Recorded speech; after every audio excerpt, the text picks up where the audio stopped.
이번 편에는 애굽의 10가지 재앙과 역사 속의 거대한 재앙들에 대해 말씀드리겠습니다.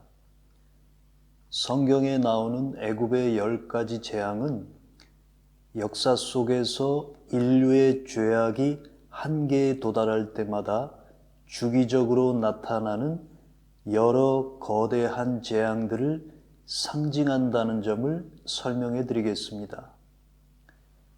제가 1편에서부터 애굽은 인간의 미성숙과 자기 기만의 시기를 상징하며 이곳에서는 모두가 자아의 노예로 살아감으로써 언제나 자신과 이웃에게 해를 끼치는 일들을 추구하기 때문에 건강한 사회를 건설하는 것이 불가능하다고 설명해 오고 있습니다. 그러므로 선량한 사람들은 오염된 세상으로부터 자유하기 위해 애굽을 떠나 광야로 나아가서 십계명에서 유래되는 도덕적 가치관으로 훈련을 받아야만 정의와 평화와 균형을 갖춘 성숙한 사회, 곧 약속의 땅 가나안을 건설할 수 있다고 말씀드렸습니다. 그런데 만약 대부분의 사람들이 그 사회의 부정부패와 타락이 한계에 도달했는데도 변화의 단계를 향해 나아가지 못하거나 가기를 원치 않고 끝없이 애굽에서 사는 쪽을 선택한다면 무슨 일이 벌어지겠습니까? 애굽의 10가지 재앙과 같은 거대한 재앙들이 도래합니다. 이것은 주기적으로 나타나는 것으로서 성경 전체와 인류의 역사를 통해 확인할 수 있는 변하지 않는 이치입니다. 지역사회나 전 세계가 죄악의 한계에 도달하면 필연적으로 대규모의 파괴적인 재앙들이 닥쳐오게 됩니다. 이제 성경 속의 4가지 사례와 역사 속의 4가지 사례를 통해 그 이치를 확인해 보도록 하겠습니다. 첫 번째 사례는 노아의 방주가 나오는 대홍수 사건입니다. 창세기 6장과 7장은 온 세상에 죄악과 부패가 가득하게 되자 하나님께서 40일 동안 온 땅에 비가 내리게 하셔서 가장 높은 산들까지 물에 잠긴 상태로 150일간 유지됐고 방주에 들어간 노아의 가족을 제외하고는 모든 인류가 목숨을 잃었습니다. 두 번째 사례는 소돔과 고모라의 멸망입니다. 하나님께서 인간의 모습으로 아브라함에게 나타나셔서 소돔과 고모라 사람들의 죄악이 너무 커서 멸망시키겠다는 뜻을 알리십니다. 그리고 이때 아브라함이 하나님과 흥정을 하는 유명한 상황이 연출됩니다. 아브라함은 만약 그 성에 50명의 의로운 사람이 있다면 어떻게 하실 것인가? 그들을 악인과 함께 죽이실 것인가? 라는 문제를 제기합니다. 그때 하나님은 만약 50명의 의인을 발견한다면 그 성을 멸망시키지 않겠다고 대답하십니다. 그러자 아브라함은 그렇다면 45명이 있다면 어떻게 하실 것인가? 또한 또한 40명이 있다면, 그리고는 계속해서 30명 또한 20명이 있다면 어떻게 하실 것인가 라고 끈질기게 질문을 반복합니다. 그리고는 만약 그 성에 10명의 의인이 있다면 어떻게 하실 것입니까? 라는 마지막 질문을 던집니다. 그러자 하나님은 의로운 사람이 10명만 있어도 그 성을 멸망시키지 않겠다고 약속하십니다. 그러나 결국 하나님은 하늘에서 불과 유황이 떨어지게 하셔서 롯과 그의 두 딸을 제외하고는 소돔과 고모라에 사는 모든 사람을 죽게 하십니다. 안타깝게도 그곳에는 10명의 의인이 존재하지 않았던 것입니다. 이것은 창세기 18장과 19장에 나오는 내용입니다. 세 번째 사례는 약속의 땅 가나안 정복 사건입니다. 이것은 이스라엘 백성에게는 대단한 승리와 기쁨의 순간이었지만 가나안 백성들에게는 무서운 재앙을 의미했습니다. 그런데 중요한 것은 가나안 사람들이 맞이하게 된 이 심각한 재앙이 그 사회가 수십 년 정도 저지른 죄악의 결과가 아니라 최소한 400년이라는 세월 동안 이어진 타락과 도덕적 붕괴의 결과라는 것입니다. 하나님께서는 아브라함의 후손들에게 가나안 땅을 주시겠다고 약속하실 때에 가나안 사람들의 죄악이 아직은 한계에 달하지 않았기 때문에 몇 세기가 지난 후가 될 것이라고 예언하십니다.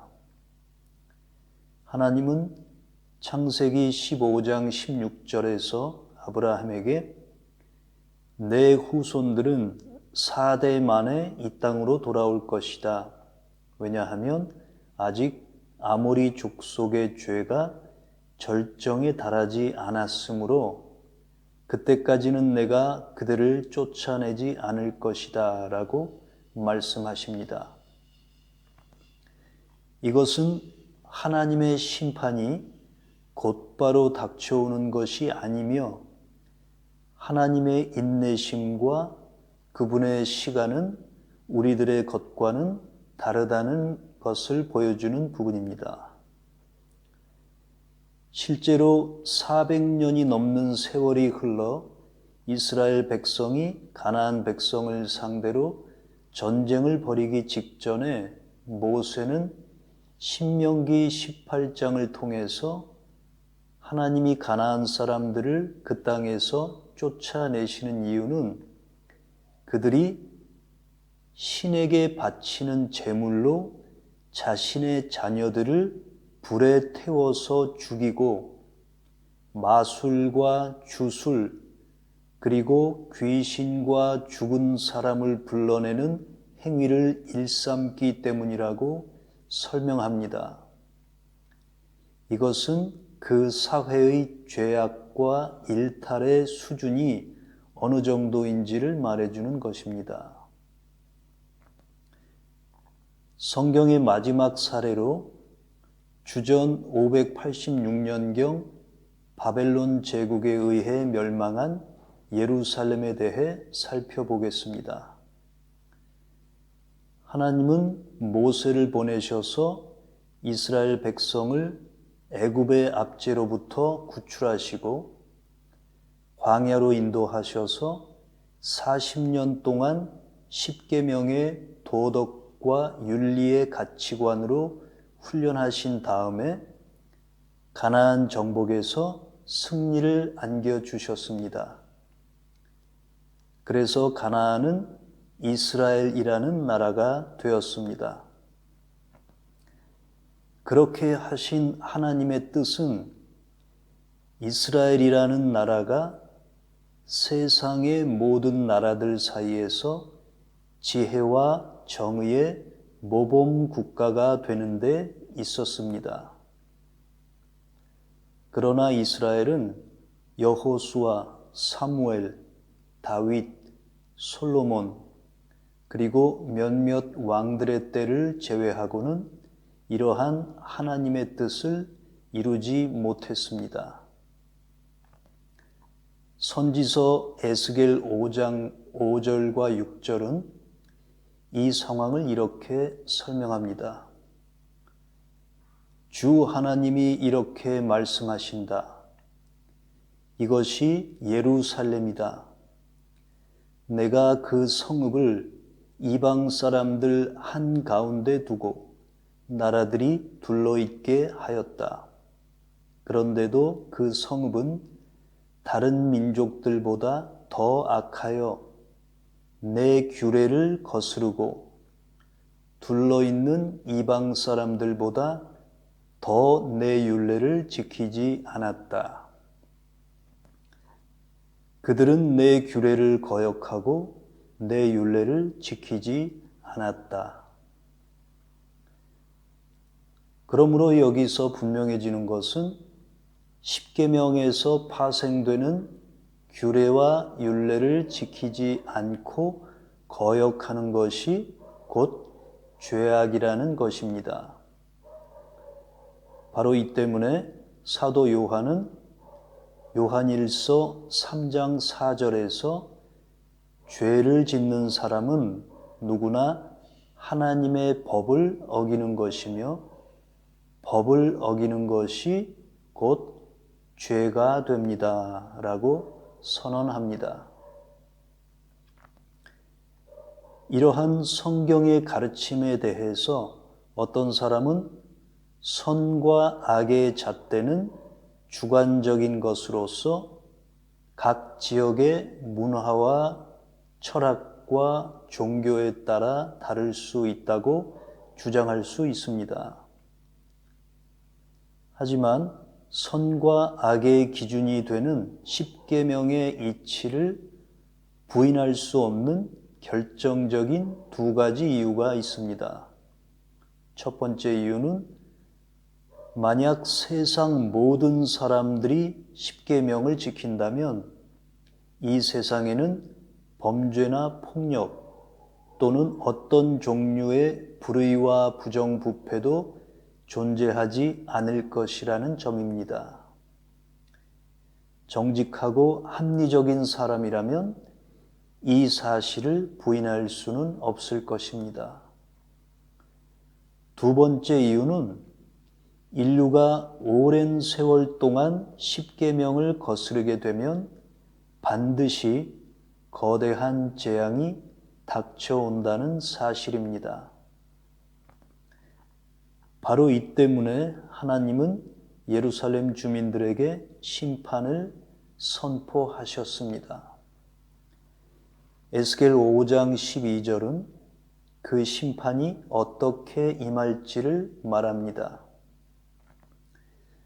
너희 가운데서 3분의 1은 전염병에 걸려 죽거나 굶어 죽을 것이며 또 3분의 1은 성읍의 둘레에서 칼에 맞아 쓰러질 것이며 나머지 3분의 1은 내가 사방으로 흩어버리고 칼을 빼어들고 그들의 뒤를 쫓아가겠다.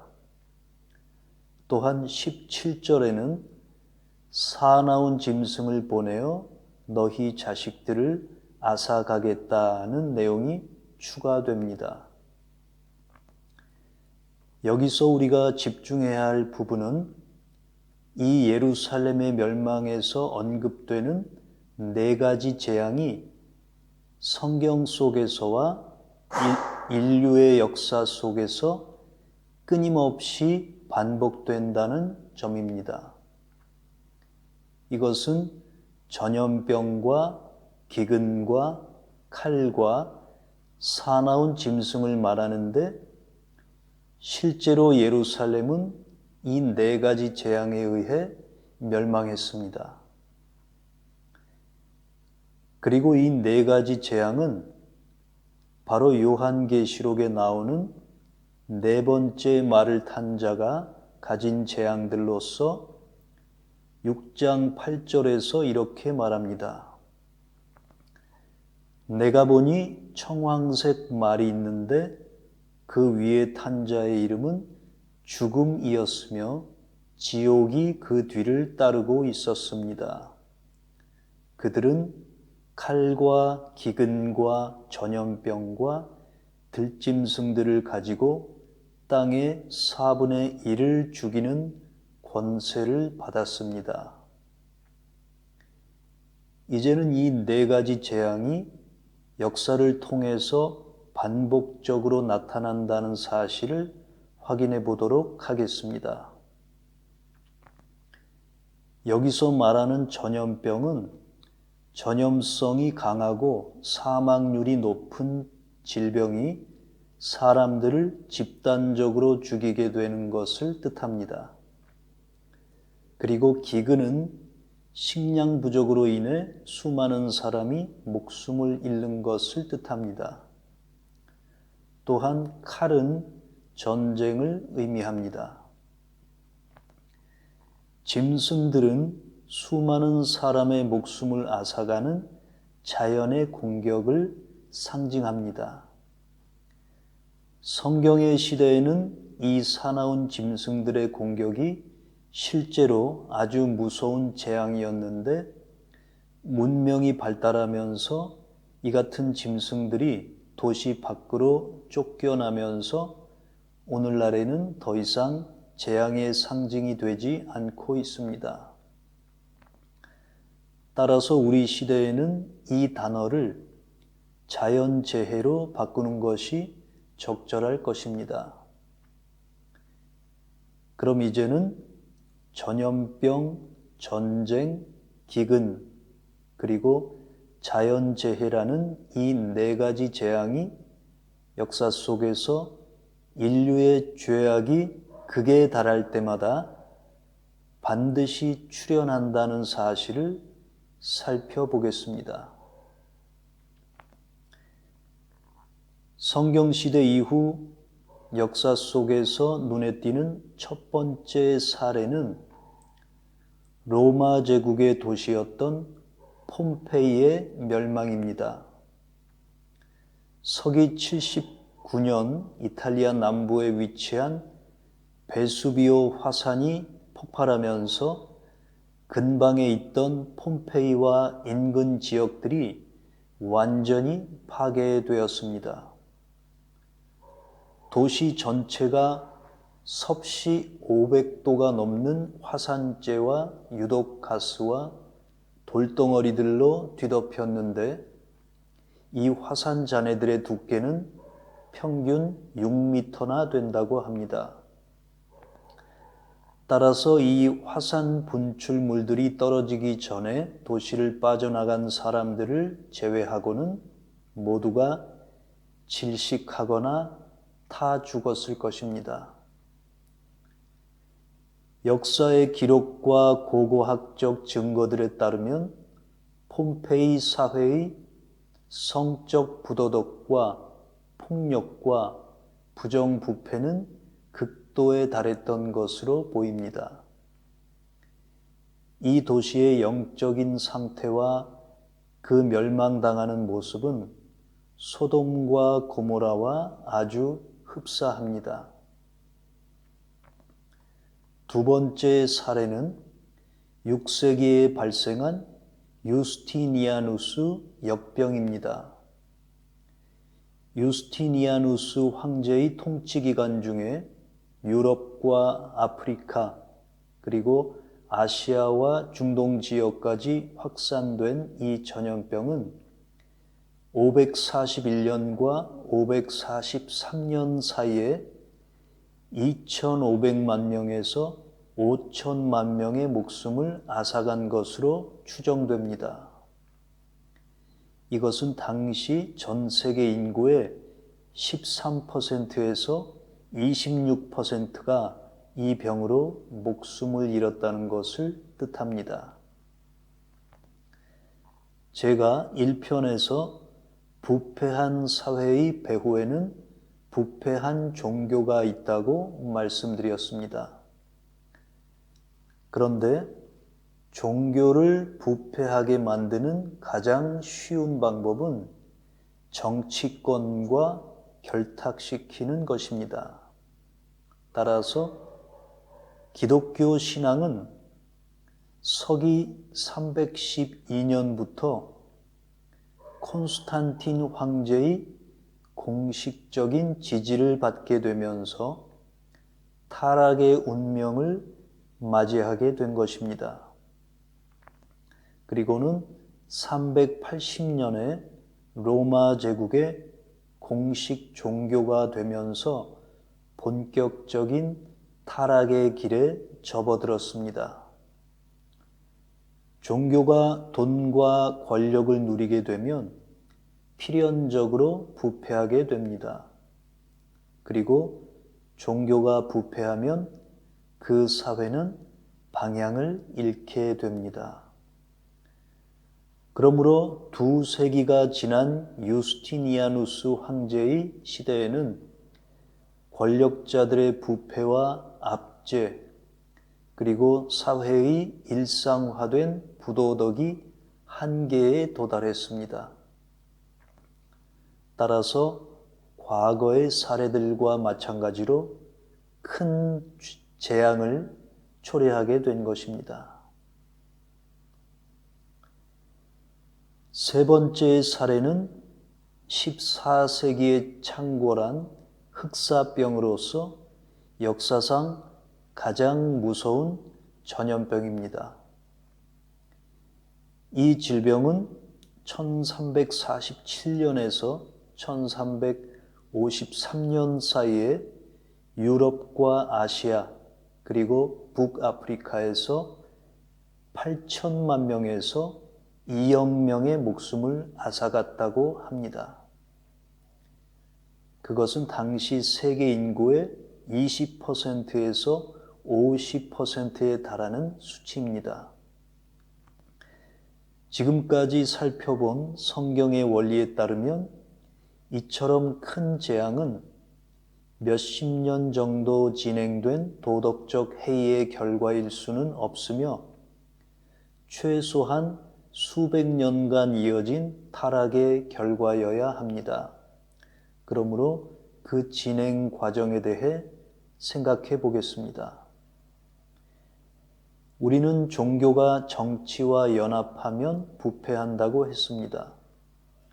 그런데 로마 가톨릭 교회는 콘스탄틴 황제의 때부터 흑사병이 발생할 때까지 자그마치 1000년이라는 세월이 흐르는 동안 유럽의 왕들 사이에서 막강한 정치적 영향력을 행사해 왔습니다.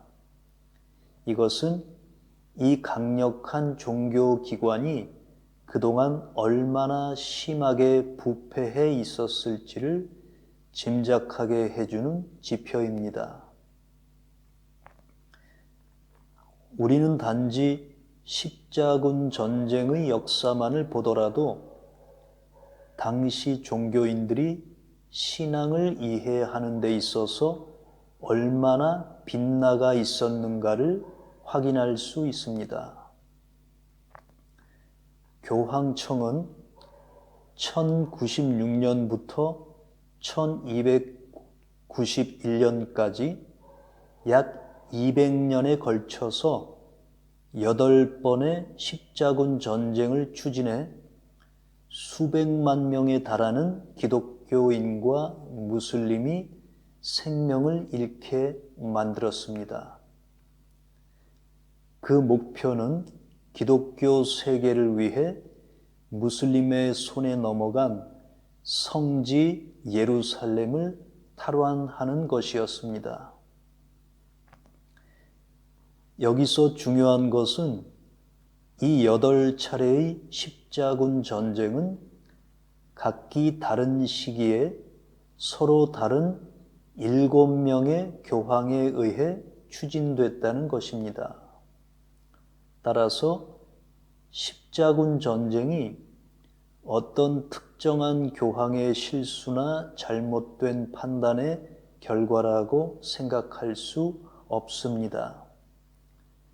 이것은 오랜 세월 동안 로마 가톨릭 교회의 방향이 잘못 설정돼 있었음을 보여주는 단면입니다.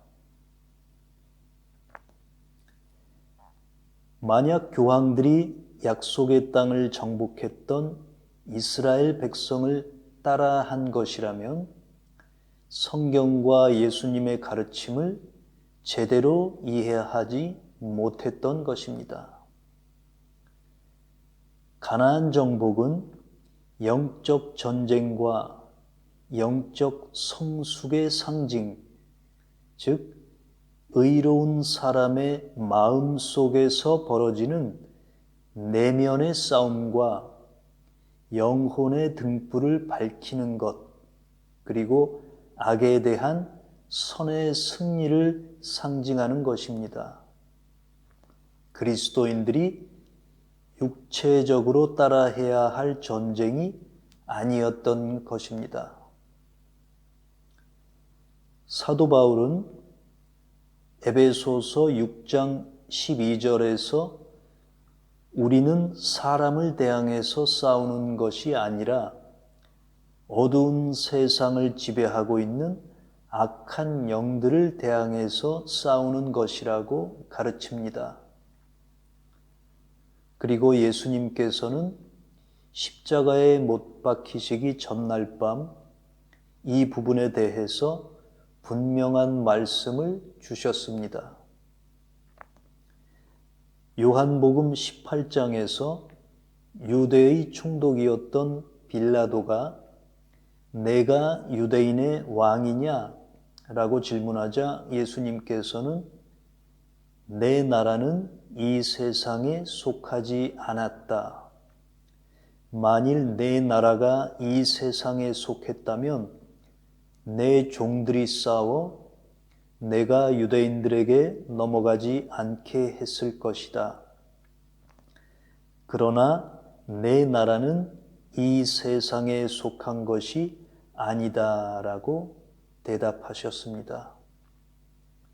다시 말해 하나님의 나라는 물리적이고 정치적인 것이 아니라 영적이고 종교적인 것이라는 말입니다. 때문에 사도들에게 있어서 가나안 정복이란 하나님의 말씀을 전함으로써 선량한 사람들의 마음을 돌이켜 그들로 하여금 죄를 버리고 하나님의 계명을 따르게 하는 것이지 정치 권력을 얻거나 물리적으로 영토를 정복하는 것이 결코 아니었습니다. 실질적으로 사도들은 정치 권력에 박해를 당했으며 사도들이 세우는 교회들도 당국의 박해를 받았습니다. 뿐만 아니라 기독교 전승에 따르면 사도 베드로 또한 로마 당국에 의해 십자가에서 처형됐습니다.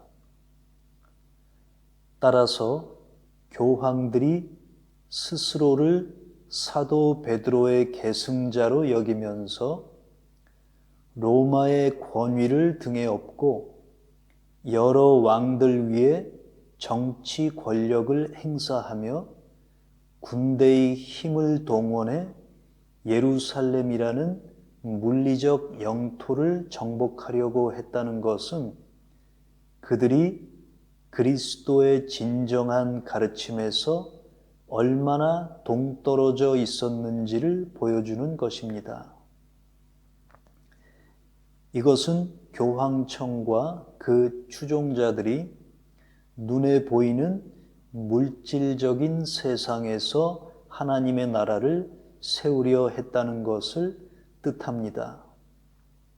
다시 말해 그들은 애굽의 세계에서 자신들의 왕국을 건설하고자 했던 것입니다. 이 때문에 교회들의 건축 양식과 내부 장식과 성례 도구와 성직자들의 의복 등이 외형적으로 장엄하고 호화스러워야 했던 것입니다. 그러므로 도덕적이고 윤리적인 가치관을 제시해야 할 사람들이 이러한 세속적인 마음가짐을 가지고 있었다면 다른 왕족들과 일반 시민들은 어땠을지를 상상하는 것은 어려운 일이 아닙니다. 14세기의 사회는 불의와 폭력과 부정부패와 부도덕이 극도에 달했던 것으로 알려져 있습니다. 그리고 그 결과물로 인류 역사상 가장 치명적이었던 전염병, 흑사병이 도래한 것입니다. 네 번째이자 마지막 사례는 20세기의 거대한 재앙들입니다. 이 시기에는 한 가지 재앙에 대해 말할 수 없는 것이 네 가지 재앙 가운데 세 가지인 전쟁과 기근과 전염병이 엄청난 규모로 발생했기 때문입니다. 1914년부터 1918년까지 있었던 제1차 세계대전은 1,000만 명에서 3,000만 명의 군인과 민간인의 목숨을 앗아갔고 1939년부터 1945년까지 전개된 제2차 세계대전은 4천만 명에서 1억 명의 군인과 민간인의 생명을 앗아갔습니다. 다시 말해 이 두 전쟁으로 인해 5천만 명에서 1억 3천만 명의 목숨이 사라졌다는 말입니다. 기근의 경우에는 전 세계에서 여러 차례 발생했는데 그 가운데 세 개의 기근이 가장 큰 피해를 입혔습니다. 지금은 여러 나라로 분리된 소련에서 두 차례 발생했는데 1921년과 1922년에 500만 명에서 1,000만 명이 사망했고 1932년과 1933년에는 우크라이나 지역을 중심으로 500만 명에서 1,000만 명이 목숨을 잃었습니다. 그리고 세 번째로 발생한 중국의 대기근은 1959년에서 1961년 사이에 1,500만 명에서 5천만 명의 목숨을 앗아갔습니다. 이것은 이 두 지역에서 발생한 기근으로 인해 최소 2,500만 명에서 최대 7천만 명이 사망했다는 것을 뜻합니다. 전염병의 경우는 1918년에서 1920년 사이에 발생한 스페인 독감이 전 세계에서 5천만 명에서 1억 명의 생명을 앗아갔습니다. 이것은 20세기에 발생한 전쟁과 기근과 전염병이 최소 1억 2,500만 명에서 최대 3억 명의 죽음을 초래했다는 것을 뜻합니다. 이제 이 재앙들이 인간의 죄악으로 인해 도래했는지는 독일의 나치 정권이 저지른 만행과 이에 대한 여러 나라들의 반응을 살펴보면 짐작할 수 있습니다. 첫째로, 히틀러와 같은 사람이 독일 전체를 장악할 수 있었다는 사실만으로도 그 시대의 어둠의 크기를 알 수 있습니다. 그 다음은 나치 정권이 모든 유대인들을 멸종시키고 다른 여러 부류의 사람들을 학살하고 전 세계를 지배하려는 악마적인 계획을 가진 것을 알면서도 일본과 이탈리아 같은 나라들이 히틀러와 동맹을 맺은 것은 이 어둠의 세력이 독일 내에서만 활동한 것이 아니라는 점을 보여줍니다. 또한 히틀러가 정권을 장악했을 때 그가 얼마나 사악하고 위험한 존재인지를 알아챈 이들은 영국의 윈스턴 처칠과 몇몇 소수의 사람들밖에 없었다는 점은 그 시대의 도덕적 분별력이 어떤 상태였는지를 보여주는 것이며, 영국을 제외하고는 유럽의 거의 모든 나라들이 나치의 세력에 크게 저항하지 못했다는 사실은 당시의 사회가 전반적으로 악의 세력에 대항할 수 있는 도덕적인 힘과 신념을 소유하지 못했었음을 극명하게 보여주는 것입니다. 결론적으로 이 모든 자료들이 우리에게 보여주는 것은 인간들이 신의 존재를 믿든 안 믿든, 또한 십계명을 인생의 기준으로 받아들이든 말든 하나님의 말씀은 이루어진다는 것입니다. 다시 말해, 인류가 하나님이 정해놓으신 도덕적인 기준을 오랜 세월 동안 지속적으로 위반하면 이러한 무서운 재앙들이 예외 없이 도래한다는 것입니다.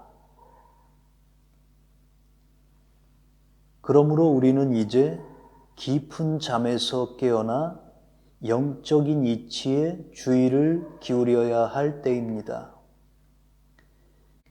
세계는 다시 한번 십계명의 기준에서 너무나 멀리 벗어나 버렸습니다. 그렇기 때문에 21세기 초반부터 이러한 거대한 재앙의 도래를 예고하는 사건들이 여러 차례 벌어지고 있습니다. 다음 편에서는 애굽의 10가지 재앙을 하나하나 살펴보고 현재 우리 시대에서 발생하고 있는 여러 가지 재난들에 대해 생각해 보도록 하겠습니다.